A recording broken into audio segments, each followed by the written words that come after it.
Gretchen, and it's not Steph, and it's not Rod. It's one of our viewers.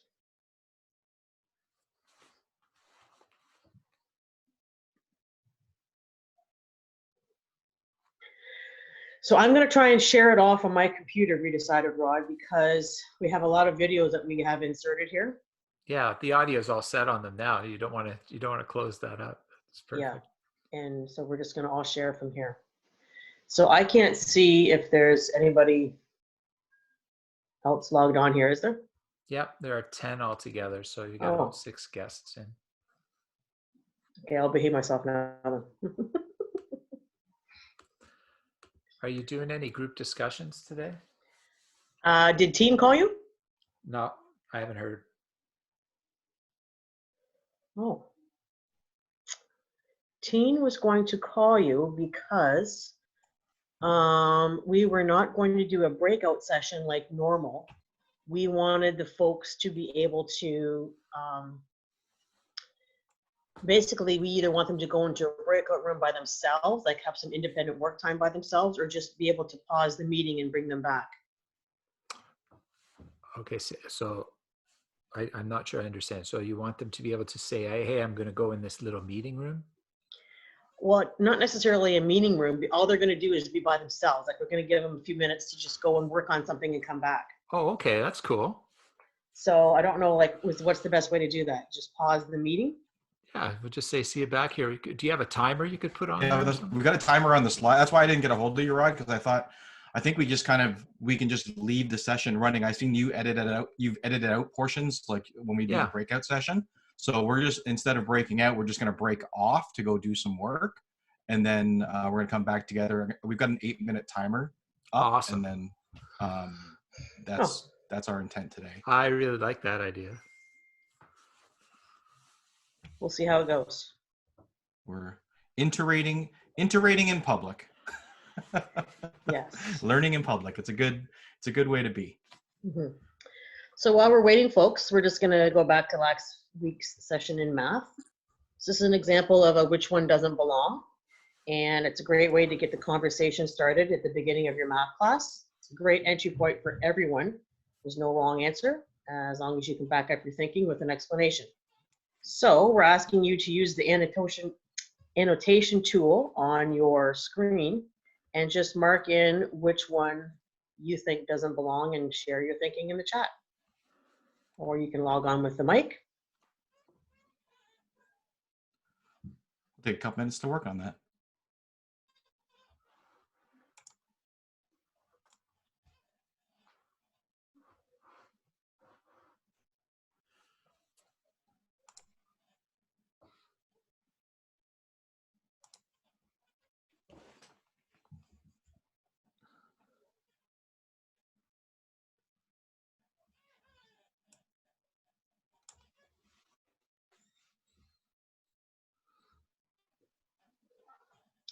Two people say that 5/3 doesn't belong.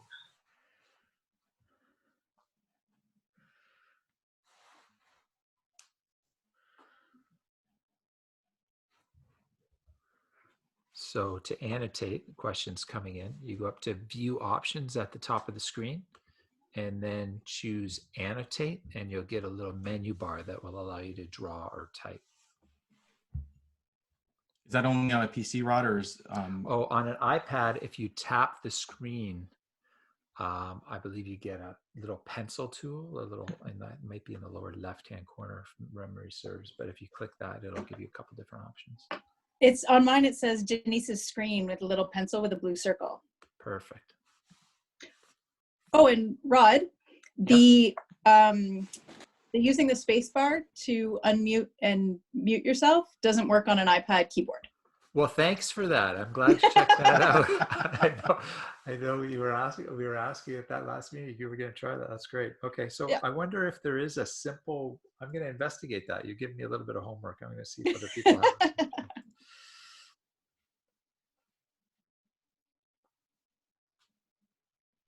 Oh, Denise, did you advance the slide? Nope. 1,000 apologies. No. I tried to find the chat.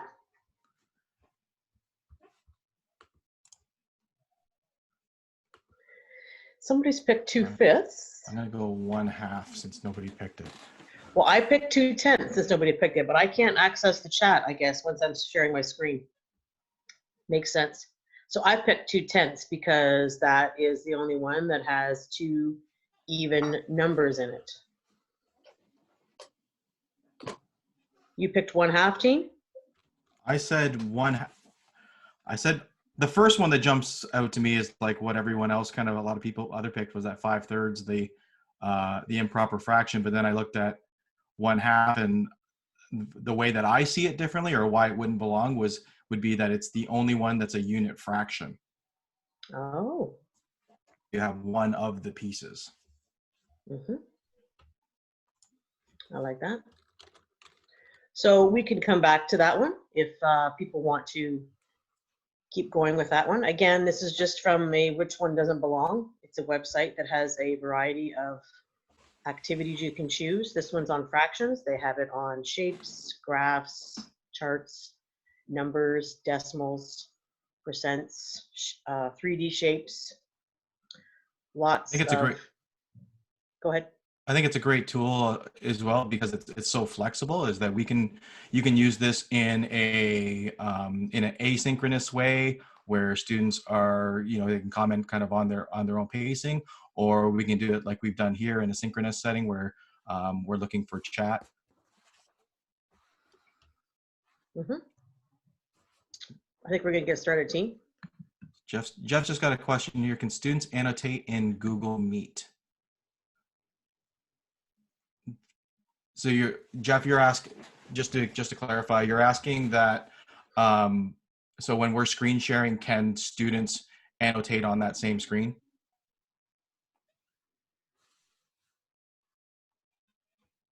Yeah, great question. I think that the way you would have to do that, it would have to be on depending on the platform that you use. So if I'm screen sharing from maybe Jamboard or a shared Google slide, then students would be able to annotate.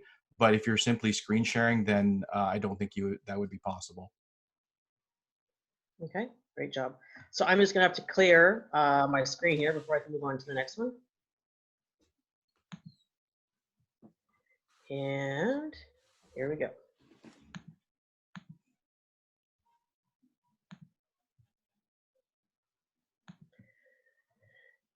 So this is our 4th session, team, of our Monday meetups. Time flies when you're having fun. It does, it does, it does. And today we have Gretchen sending her regrets. She's not able to make it today, but we have the lovely Miss Steph Wood. She's going to help us out today and be watching the chats for us. So if you have anything you want to add in the chat, Steph's your girl. She'll watch for it and she'll make sure that we're aware of it. So I am Denise. I'm Denise Ladd. I am a elementary instructional coach, and I'm joined by team. And I just wanted to, I'm just taking a look through our participant list today, and a huge thank you to everybody we have a huge community of people who are returning today, as well as we have some new people. So if you're new to joining us today, welcome. Please make yourself comfortable. All of our sessions are very free flowing. If you have questions, thoughts, please interject them at any time. If you want to jump into the chat, or if you want to jump into the conversation with your mic, all of those things are okay. Lovely. And Steph, if you want to just take a minute and just tell everybody what your role is with the board, that'd be great. Hey everybody, I'm Steph Wood. I am the English language learner support teacher for Chatham-Kent. And I know some of the faces that are here, hey, and there's some people I haven't had a chance to meet yet. So I'm very excited to chat with all of you today. Awesome. And we are so very glad that you're here with us as well. Here are a few of the things that we're going to talk about today. We've got our land acknowledgement. It was about transitioning our classroom from offline to online. We're going to share some things about micro videos and how we can use those to help bring video into your online learning. And we have a question period for anything that's on your mind, really, I guess. So we are going to start out our land acknowledgement today. We've got a little video.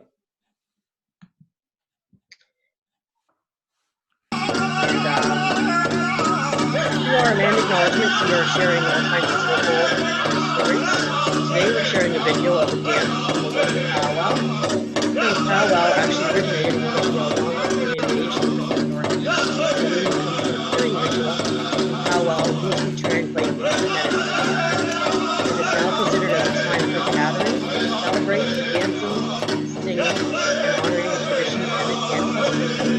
This particular dance is entitled The Ladies Fancy Dress, and it was performed last year at Delaware Nation in Town's local powwow. It takes place on Labor Day.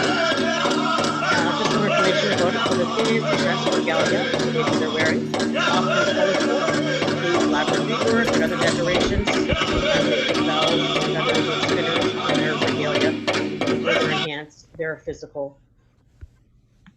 Our sound settings didn't stick there, Denise.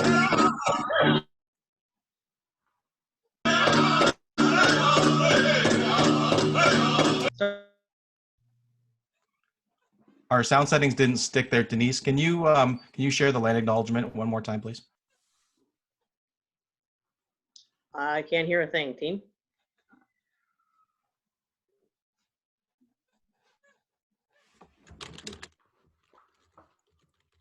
Hello? Can you hear me now? Yep. Okay. We couldn't hear the volume. Our volume settings didn't stick, Denise. Would you be able to quickly share just your portion of that again? Oh, was it too loud? Yes. That's concerning. Okay, so I just mentioned that we tried to share with our land acknowledgements some local indigenous stories.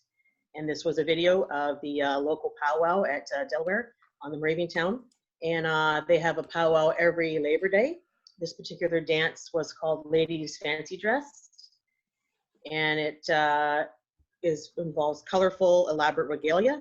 They often have bells, whistles, beads, or spinners and feathers put on their regalia to further enhance the physical element of the dance. So today we are joining you from the Lambton-Kent District School Board, which is the traditional territory of the Chippewa, Potawatomi, Odama, and Delaware nations. These nations agreed through their ancestral languages to the mutual sharing of the land with obligations and responsibilities to the environment. And today, these responsibilities and obligations extend to all people.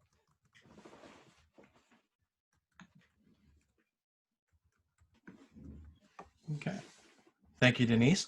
Mm-hmm. So we've all been thrown into this kind of alternate reality where we left on March 12th, and intending that we'd be back in a couple of weeks, and as we know that we are still deep in emergency remote learning. So something that this was an article from Caitlin Tucker, who is an expert in blended learning, and I thought that this article brought up some really good things that we could think about in terms of designing the experience for kids. So what's more user friendly than a Venn diagram? At the center of this Venn diagram on the right here, that when we're thinking about a community of inquiry or a community of learners, the center of kind of everything we do is the educational experience of kids. And these are the three components that we can think about as we're designing the experience for kids. So the idea that there's a social presence, and when thinking about, like, in our classrooms, how do kids interact with one another? How do they interact as peers? And thinking about that in an online setting. And then the cognitive presence is thinking about, like, how do kids engage, or how do they engage with the content of our learning? And then lastly, but probably most importantly, the idea of our teaching presence. Like, how do we intentionally design the learning? How do we scaffold? How do we provide support? And kind of where all those things overlap. And we're going to dig into that just a little bit today. So this article will be available, is linked in our show notes. So if you'd like to dig into it more deeply, but I thought that this is something that we do really well in the classroom in a face-to-face setting, but we maybe don't consider all of the different facets when we get into an online learning community. So I thought that this was a key quote. We're thinking about our classrooms or our learning management systems, whatever one we choose, is that it's not just a place where we engage, where we just post things, but it's where we engage and learn. And thinking about how do we facilitate that and how do we build that community together. And I thought that this, on the figure 1 here, this was a great way of helping to build community. So, starting at a really an open task where students can get in at their own comfort, but also the scaffolding in there where we're asking students, we're really kind of helping develop expectations. So where she talks about beginning your post by clearly stating your superpower, and then posting your response, read and reply thoughtfully to at least 2 other members of the class. In your reply, ask questions, comments, specific points. All those things are scaffolds and things that will help students to engage with each other in respectful and thoughtful ways. And then how do we help design that experience for them?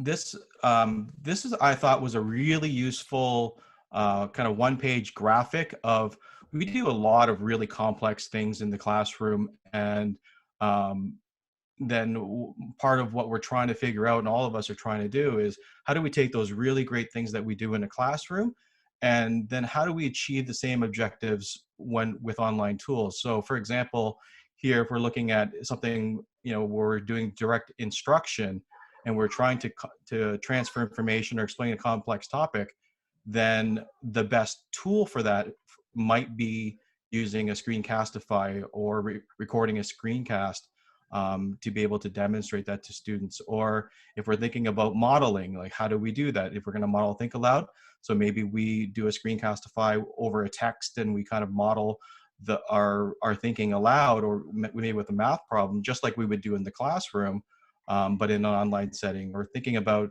how much we really leverage discussion in a class, in our offline classrooms, and then how do we take that tool online? So using posts in your Google Classroom, or using a synchronous session in Google Meet, just like everybody or many of you guys have been doing already.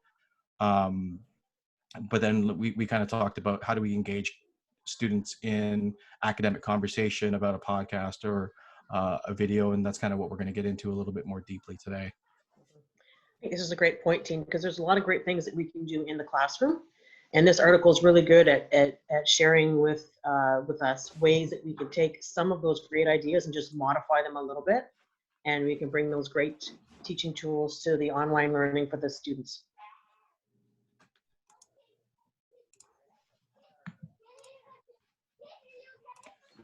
And so that was kind of like our teacher piece, where we're thinking about how do we take the learning and break it down for students. One of the things that we need to consider when we're in an online environment versus the classroom is that it's very unrealistic to expect students to sit down at a computer for 7 hours or be in one space for 7 hours like we typically would in our face-to-face sessions. So one of the things that we really need to think about is how do we take learning and break it down into modules, so that we can make it a little bit more digestible for students and accessible. So when we're thinking about how they interact with the content that we're trying to share with them, or we're trying to get them to learn, then this 5 E's model is, I think, a very thoughtful way to be able to do that. So I look at this from a lens of, perhaps I'm looking at an idea like fractions. So if I'm looking at fractions with students, I'm going to engage them. I want to figure out, like, what do they think about fractions? What do they wonder? What do they already know? And what do they want to know? And kind of using that as my formative assessment to move into this explore phase, where we're going to share links and articles and demonstrations and videos and experiences that are going to allow students to build their understanding. And then we move to the explain portion of the 5 E's, where students are asked in some way to share what they've learned, whether that be in a podcast, in a product, in a conversation. And then taking that explanation and using that to get them to elaborate, to go deeper, maybe make connections with other strands. So maybe if we're looking at fractions, maybe we want to take that same thinking and apply it to decimals or 2%. And then moving into that phase of where we're going to be assessing and evaluating, and how do we, what kind of products will we use, or what kinds of conversations we'll use to understand where students' thinking is along a continuum. Nicely done. This is a cute little, summarizes everything up, this image right here. All right, Steph, are we good in the chat? We are good. Okay. We're not a chatty bunch here in the intermediate division. We come to learn and we come to listen. I love it. Okay. Moving on. Thanks, team, for that. That was an excellent intro that basically shows us the how and the why we need to move from offline learning to online learning at this particular time. And so a focus of today's session, and for the next few, we're going to be providing you some support and some ideas to help you create some engaging videos to use as part of your online teaching. There are many types of videos that can be used. Today's focus is going to be on micro videos. They are intended for that just-in-time teaching. The video answers a question, or it clarifies some instructions, or it clears up some kind of a misconception that all of the students, or maybe just a few of your students, have. When you are creating your micro video, your audience is your class. The medium is usually some kind of a screen recording from a whiteboard or a headshot, some kind of a video that way.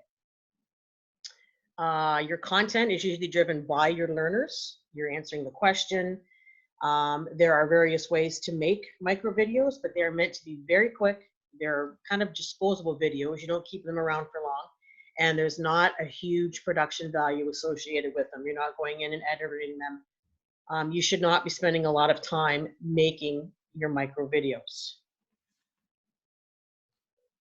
Team, anything to add there?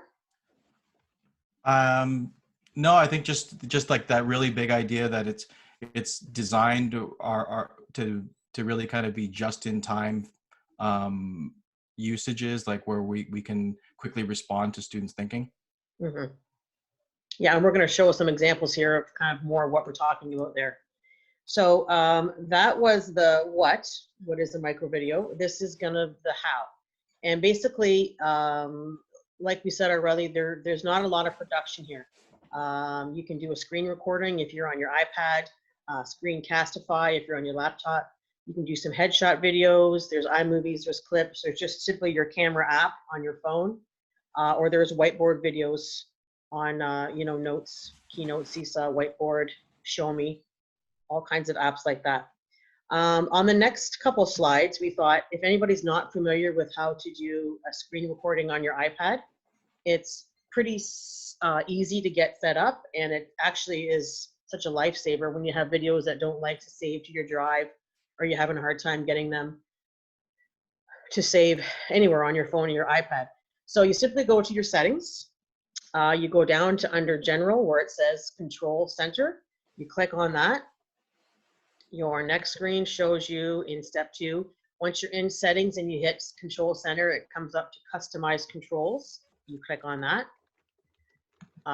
From there, you'll see your screen that looks like this. So all of the ones that have the little red minus sign beside them are the ones that are already on your Control Center.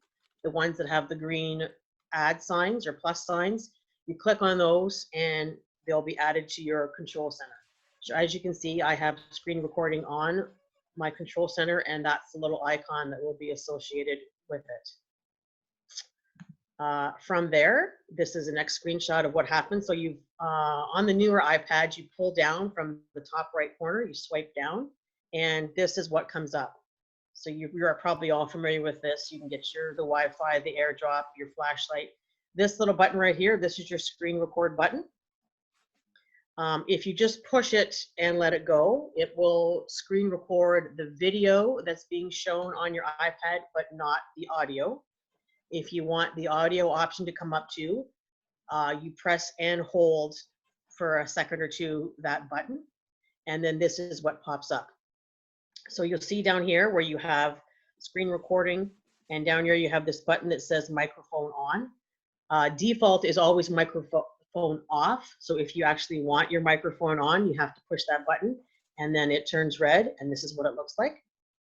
From here, you simply just push the start record part on your screen, and you will be recording what's on your screen. It will save it directly to your camera roll so you can edit it. So don't worry about at the beginning if you have some stuff that you don't want. And it will actually count down for you here. It starts at 3, I believe, and it goes 3, 2, 1. And then, of course, once it gets to 0, you are recording. One way you know that you are recording is you see the little red symbol with the circle on it up in the corner. That means that you are recording whatever is on your screen. And so you just go to whatever you want. If you're on Chrome and you want part of a video, you just go there, you get your video, and you let it play until you're done. You can talk over it if you want. It will record whatever sound is coming off of your video. And when you're done, you hit this button in the top corner, and this pops up. Stops screen recording, and you just click stop, and it's done, and it will automatically save to your camera roll. From your camera roll, you can edit it however you want, and then you can upload it to your drive. You can share it right directly to a student, or you can just leave it on your camera roll. And once this is set up, once you have got your screen recording on your control center, it's there until you take it off. You don't have to do this every time. It's a handy dandy little tool.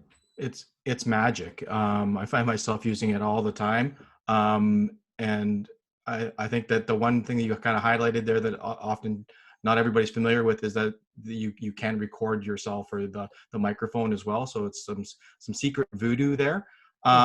There's some talk in the chat as well about how useful that is. And Jeff has been recording videos for students using the webcam to film himself and then use other editing tricks to show off material. And then Brandon shared also that you record yourself and a screen using Google Meet too. So some other tools that can help us achieve the same goals. And that's why we thought we'd just share this, because for anybody that's a beginner, wants to get going on this, this is a great way, a great simple way that you can get out there and you can start making some of these videos. Thanks for sharing, folks, in the chat. Okay, you can also edit. Oh, sorry. Go ahead. You can also edit them right in your photos. So if you want to trim them, right in your photos area, you can cut off if you cut off the beginning or take off the end. You can also crop too in there. So if you don't want to have the whole screen showing when you're doing your video, you can go in there and you can crop, and you can crop out anything on the outsides or the borders of your video. Yeah, those so are fairly recent updates. So just in terms of like on iPads or devices, some older devices might not have that functionality, but if you have a recent version of iOS, then they've built that in so you can just manipulate them just like photos. Yeah, that's a great point, team. That's a great point. Okay, so we've shared with you what a micro video is, and we've shared to you how you can go about creating one.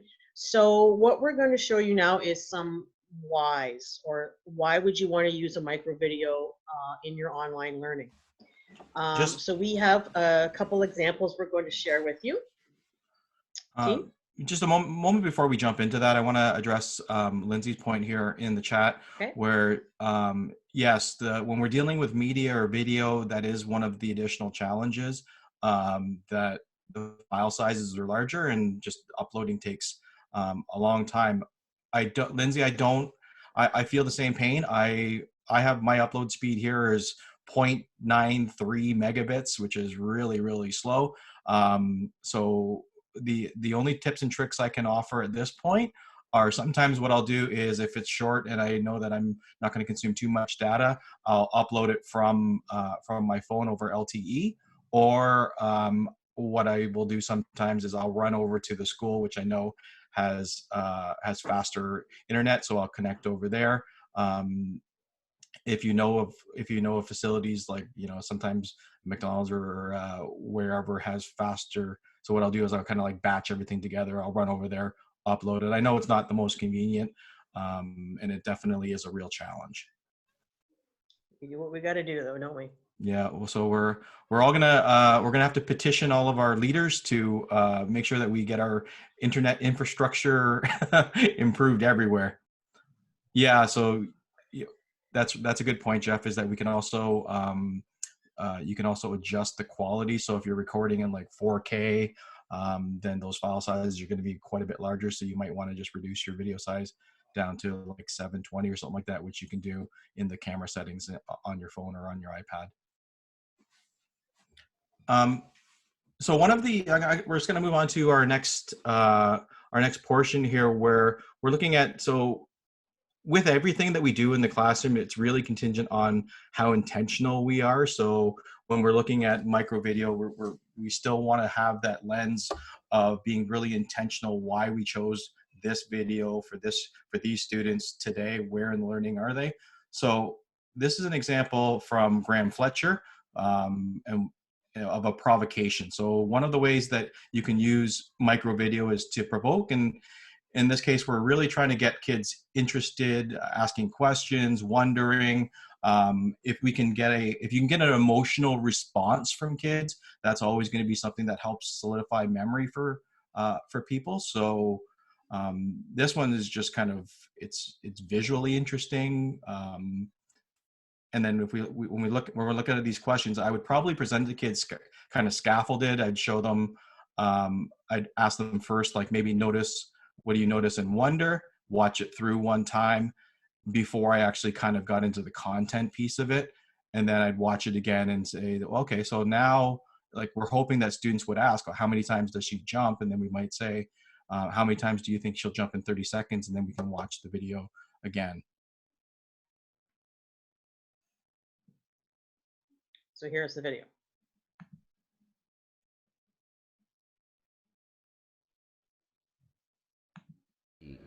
Set. Go.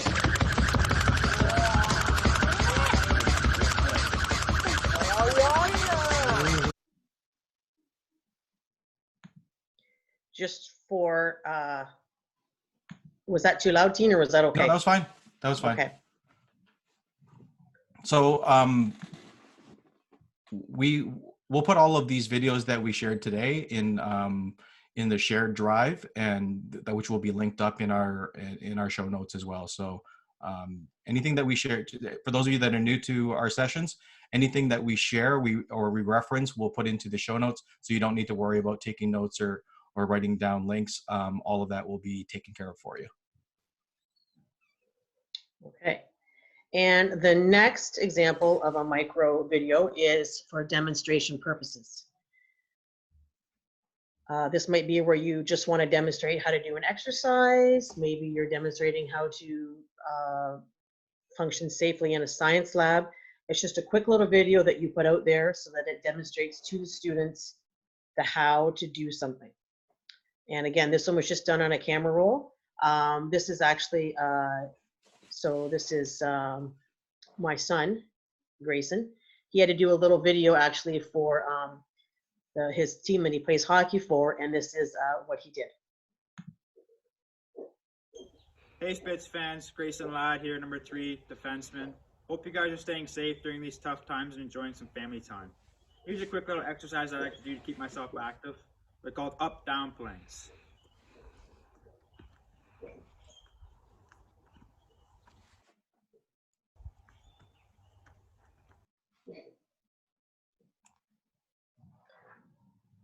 So part of the deal was he let me videotape him doing this. Was after he did it, I had to try and do that exercise.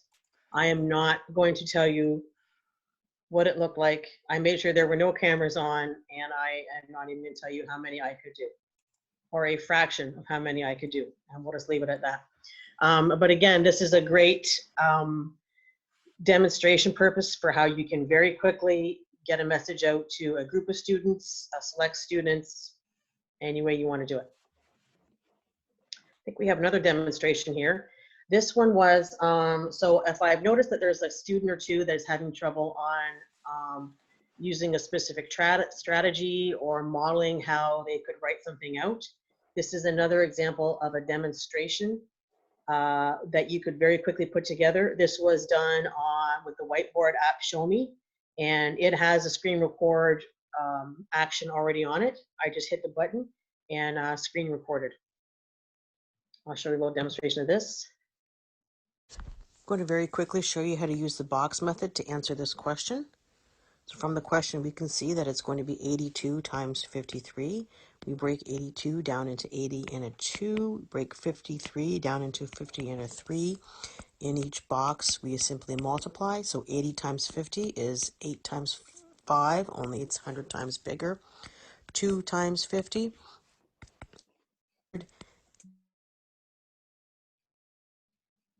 is bigger, and 2 times 3 is 6.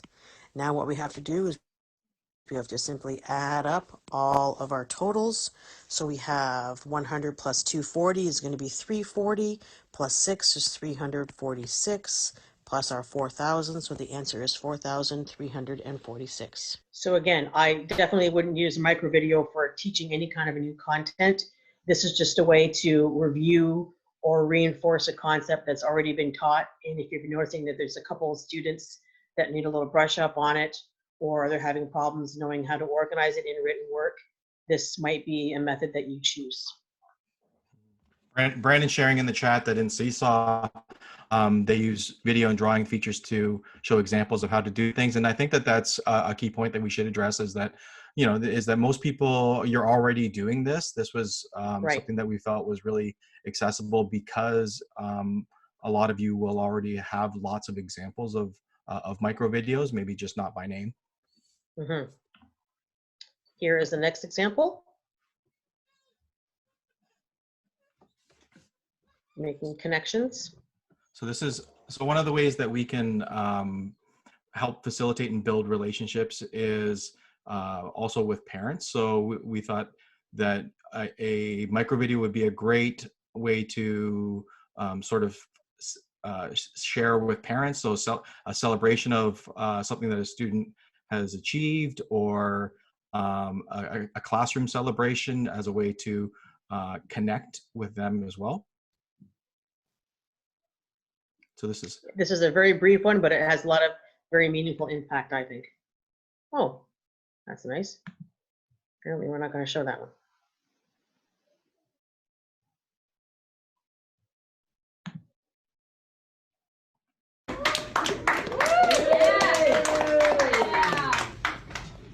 So that's an example of something we would do in my classroom called a victory walk, where once students had completed a large section of extra math or the program that we were working on, or if they did something really that we wanted to celebrate, we would do our victory walks, and then we would fire that off to parents to have them share in the celebration as well. I love it. That's a great idea.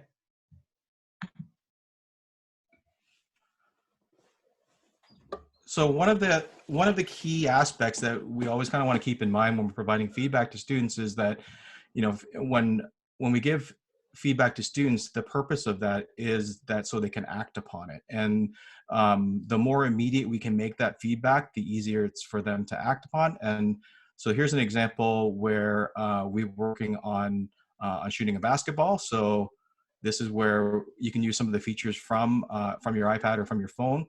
Where this video is actually slow motion, but that's just it's just one of the functions in the camera, so we're not doing any fancy editing or anything like that. But then we can use that video to give feedback to the student.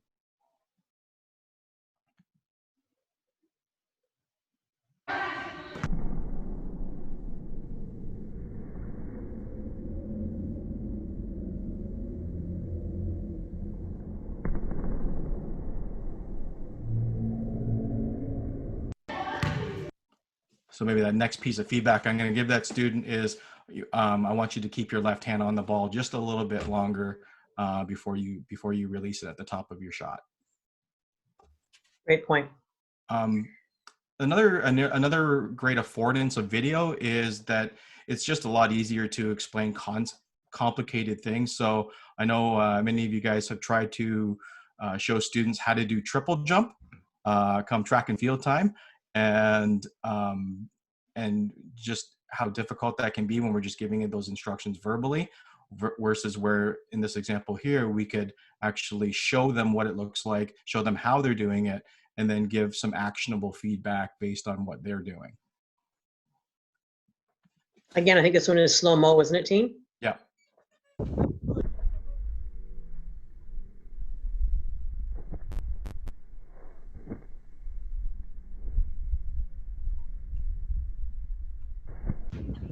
So we could provide lots of feedback about the launch, about you know, where he's taking that first jump from, as well as something that we thought that could also be useful here is that students would be able to use this to self-assess, right? So they could look at their performance and they could critique it and think about what their next steps are as well. So it really involving them assessment as learning. Perfect. So this last one we have is a little bit different. The ones that we've shown you have been where a teacher has either made the video or found the video or shared the video to improve student learning, whether it's through feedback or reinforcement.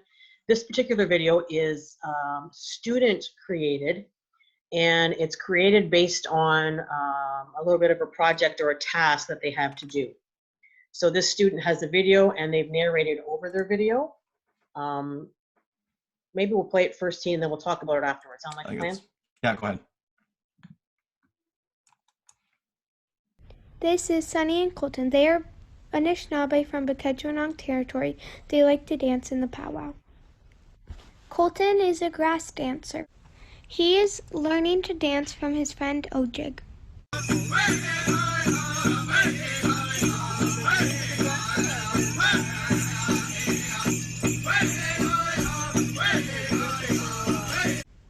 Sunny is a fancy shawl dancer.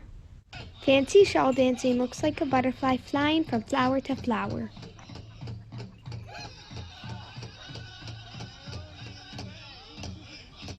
Sunny and Colton love the powwow because it's a fun time to spend with their family and it's an important part of their heritage.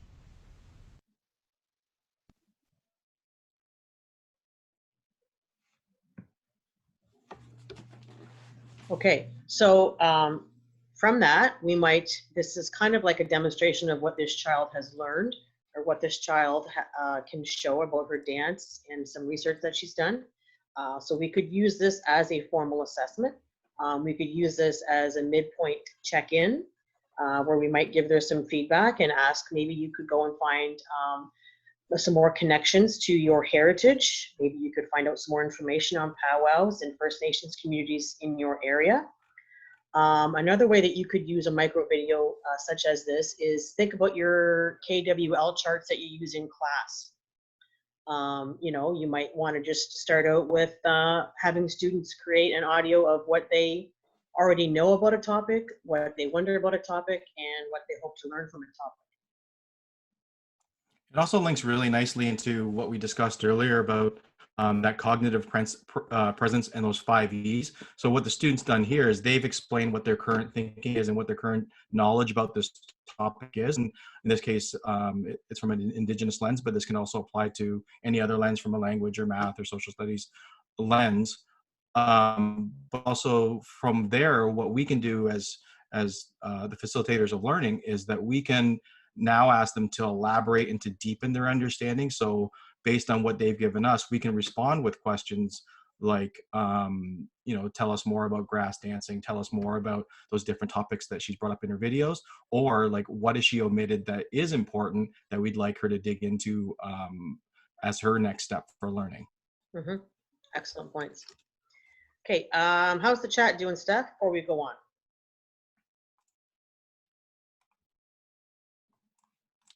We're good. Thank you. I saw you had a visitor there. Okay, here is where we're going to try and mix things up a little bit. We know as intermediate teachers, Tina and I, that we like to come to professional development things, not only to chat with one another, but to also acquire something that we might be able to take back and use in our room. So where we thought we'd go from here is we're going to make a collaborative slide deck so that when you're done, you have something that you can take with you. So team, maybe you could explain to them how this is going to work with the timer. So we're going to give you about 8 minutes to break off. So you're going to go, I put the link to the shared slide deck in the chat as well as on the slide here. And we're going to give you guys, pardon? I'll show the link. The link is in the chat as well as on the page, that bit.ly link. I thought I could go to it. You go ahead and open. We probably should show what it looks like. Yeah, that's what I was thinking. Okay.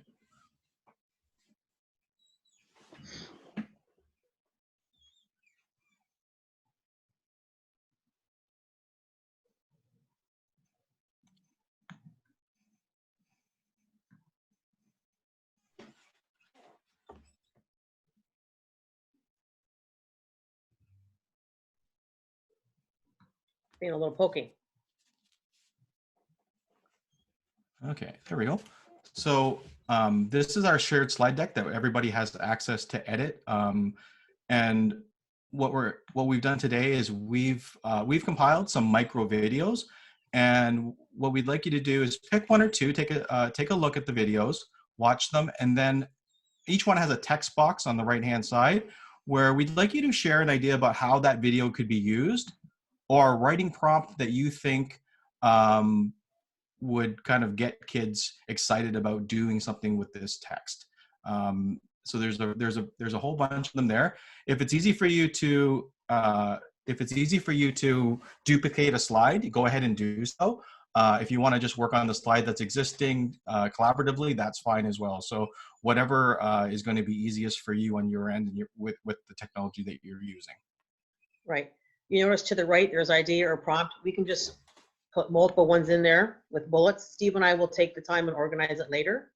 But there are a variety of videos that we'd like you just to choose one or two to take a look at and write your prompt there.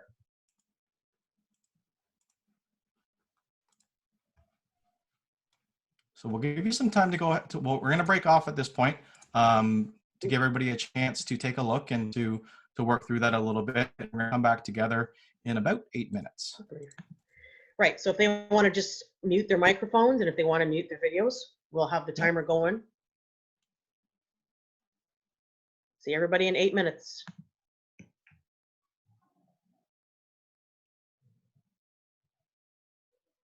I think that should be close to time. Is it Denise? Mm-hmm. Yeah, it is. Okay. So I'm trying to get my slide share back up here and it's not letting me. So why don't you go ahead and talk to the. Do you want me to drive? Oop, that's not what I wanted. Yes, please. Okay.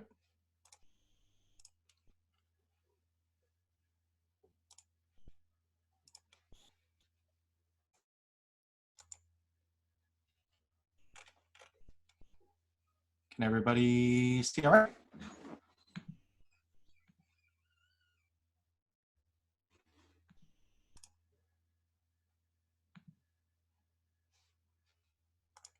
Can everybody see okay? Yep, it's good. Okay, perfect. Okay, so thank you to everybody who participated and share your ideas.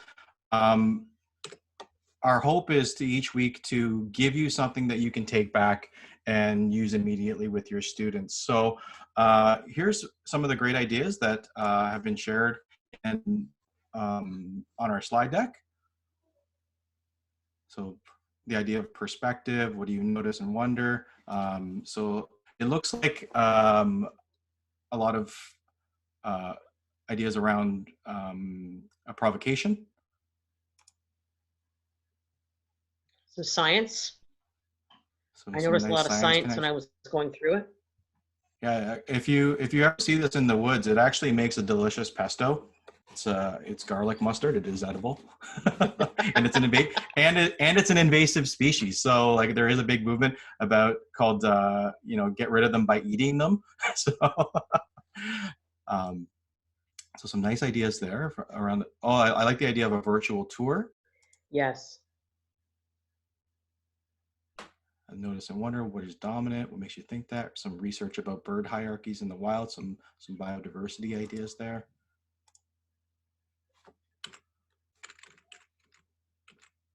Make sure I touched on all the prompts.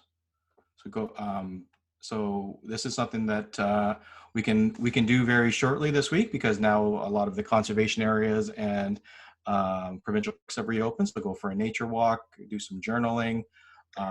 Daily meditation, I like that. A lot of schools, they used to have their soft start in the morning. So Brandon shared about the St. Clair Conservation Area. They've created some wonderful virtual tours that your students can go on. And he shared the link in the chat. Awesome. Perfect. Thanks, Brandon. We'll add those to the show notes for today as well. So we hope that that this is useful. That we'd love it if you could take this idea or take some of these samples and take them to your classrooms and provide us with some real feedback about how it worked out with students, what we can do to refine it, make it better. But it's free for everybody to use and share with your students. Just out of curiosity, Etienne, where did you find all your videos? Some of them are from around my house, and then some of them are from the Strathroy Conservation Area. So that's where we like to go and hang out sometimes with the girls. So something that we thought we would like to try, and we'll need your help with, is we'd love it if you might have examples of this already. You might be inspired to go and try something this week. If you create your own micro video, we would love it if you dropped it into our shared Google Drive folder. So there's a link here on the very last slide of the deck that we just worked on, where everybody can drop their files if you're comfortable sharing those with our group. That's awesome. And again, this is something we hope to continue moving forward. We hope to create some kind of a collaborative deck or a collaborative document or something that you can take away from our sessions that is helpful to you. This week's was on kind of a writing or literacy standpoint. You know, moving forward, we hope to have one maybe about science or social studies, history, geography. You know, again, if you want to give us some feedback, we'd love to hear from you, whether you like this idea, you want us to move forward with this idea, give us any ideas at all. That would be truly helpful. Okay.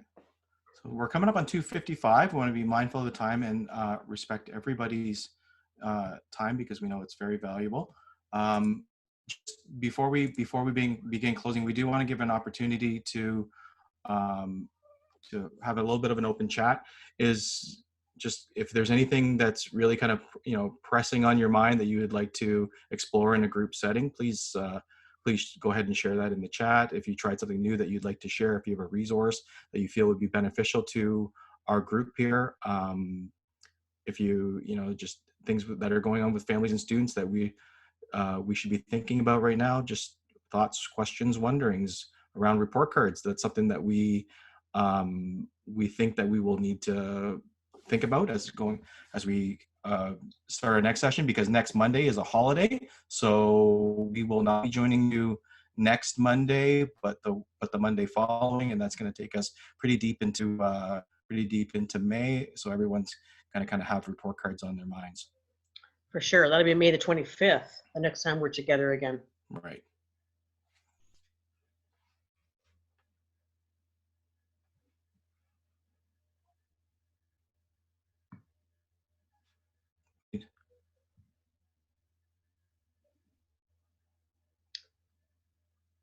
Lindsay tried Jamboard, I see in our chat. That's awesome. Lindsay, I know it's a big ask, but would you mind either sharing that with me? I think that that's something that would be really inspiring for a lot of teachers, just to kind of see what it looks like. And Jeff, try to Google Meet Kahoot this week.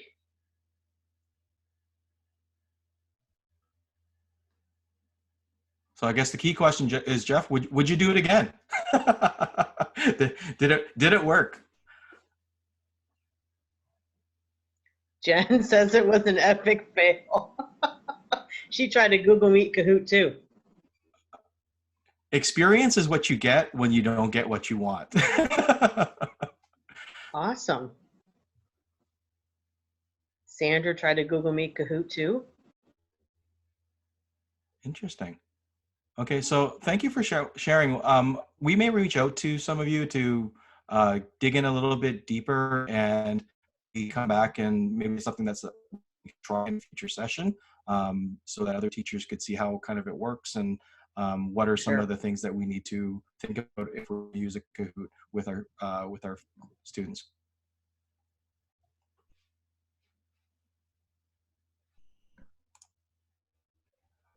Okay. Just to close off, we are going. Sandra has been very very generous and allowed us to share a little bit of her talent. So she's playing a beautiful Ed Sheeran song here. And also that's the song that plays us out today. We have just a couple minutes before we wrap up for today. If you could please head to our show notes. The link, the QR code and the link are here on the page. And please provide us with some feedback. All of the resources from every session are archived there, as well as previous episodes if you want to catch up. As always, thank you to everybody that joined us today. Thank you to Steph for stepping in and supporting us with the chat today. And thank you to my co-host Denise, who always just does a wonderful job. Yes, thank you, everyone. It truly is great when we all come together, and we got lots of ideas today in our chat.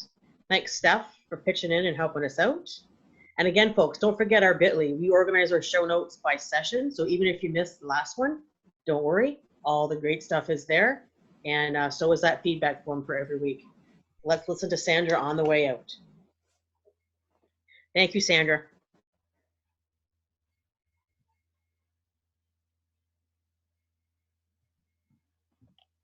I can't hear her.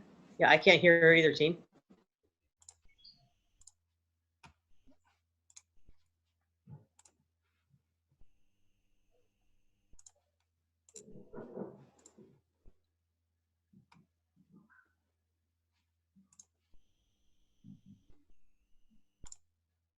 There you go.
Thank you again to Sandra. Thank you, everybody. Please go out, enjoy the rest of your day.